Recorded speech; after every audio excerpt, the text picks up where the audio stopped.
बिलाखिर बरस पड़े हैं, जिससे मौसम खुशगवार हो गया है। इस वक्त शहर के मुख्तलिफ इलाकाजात में तेज आंधी और बारिशों का सिलसिला जारी है। हम बात करेंगे डॉन न्यूज़ के रिपोर्टर अनम मशकूर से। अनम, आप बताइएगा किस इलाके में मौजूद हैं, कैसी बारिश हो रही है और महकमा मौसमियात ने क्या पेशगोई की है? जी बिल्कुल, कराची के शहरियों पे मौसम मेहरबान हो गया है। गर्मी का जोर टूटने लगा। इस वक्त शहर के मुख्तलिफ मकामात पे हल्की बारिश का सिलसिला शुरू हो चुका है। कुछ देर पहले आंधी आई थी, उसकी इत्तलात आने के बाद जो शहर के मुख्तलिफ इलाकों में बारिश शुरू हो चुकी है। अगर हम बात करें, गडाब टाउन में बारिश हो रही है, इसके साथ साथ मलीर जो है, इसके अलावा गुलशन मेमार हाईवे, और इसके अलावा नॉर्थ कराची, न्यू कराची, नाजमाबाद, नया नाजमाबाद, और साथ साथ ये भी बताया जा रहा है कि औरंगी टाउन, सुरजानी टाउन में भी जो है रिमझिम फुहार शुरू हो चुकी है। इस वक्त मैं सदर में मौजूद हूँ। सदर के बेशतर इलाकों में जो है हल्की बूंदाबांदी का सिलसिला शुरू हुआ है।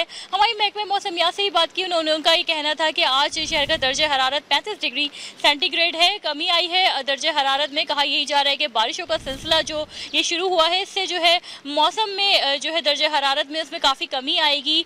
जो मानसून बारिशों का सिलसिला है वो बाकायदा कराची में शुरू हो चुका है, जिसको आप देख भी सकते हैं मनाजिर हमारी स्क्रीन पे, किस तरीके से जो है बारिश शुरू हो गई है। शहर के मुख्तलिफ इलाकों में सड़कें भीग गई हैं, लोग मौसम को इंजॉय कर रहे हैं। साथ साथ ये भी कहना है महकमा मौसमियात का कि मानसून बारिश के मुख्तलिफ स्पेल हैं जो जुलाई के महीने में आएंगे, जिसमें शदीद बारिशें रिकॉर्ड की जाएंगी। जी अनम, बहुत शुक्रिया, आपने हमें अपडेट किया। मीरपुर खास में तेज बारिश से गर्मी की शिद्दत में कमी हुई है। लसबेला और हब में बारिश से मौसम खुशगवार हो गया है। मीरपुर खास में तेज हवाओं के साथ अब्रे रहमत बरस पड़ा। बारिश से कई जोर से जारी गर्मी की शिद्दत में कमी वाक़ हुई। हब शहर और गिरदोनवाह में हल्की बारिश का सिलसिला शुरू हो गया। बारिश और ठंडी हवाएं चलने से मौसम खुशगवार हो गया है। लसबेला में उथल शहर और आस में बादल बरस पड़े, जिससे गर्मी का जोर टूट गया।